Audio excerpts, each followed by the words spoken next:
大家好，又係我布丁啊！布丁今日帶你哋去邊呢？布丁今日帶你哋就去到一個黃大仙地鐵站，呢度行去地鐵站只需要8分鐘左右嘅啫，仲要係2樓，而家可以即刻帶你嚟睇。嚟咗依間開放式睇下先，呢一間開放式你望望個樓底究竟有幾高？布丁目測2個布丁咁高，我估都有3.5米左右啊！呢個單位209尺。其實主打係咩呢？佢開放式啦，可以你攞嚟收租，投資回報有4厘至4.5厘左右嘅。佢呢度可以擺2張床，下邊已經做咗個書台俾你，租俾學生1樓啊。布丁1.69米行入嚟，一啲都唔頂頭啊！仲會呢度已經有埋個衣櫃，其實衣櫃都好深啊，要做功課喺度，採光度十足。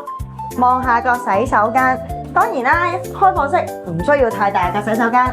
布丁入埋嚟輕鬆轉身啦！如果你都想買物業用嚟投資就啱啦，就快啲聯絡布丁。就算喺上格床都仲可以伸直個人坐喺度，又可以企喺呢度嘅單位，就快啲聯絡布丁啦！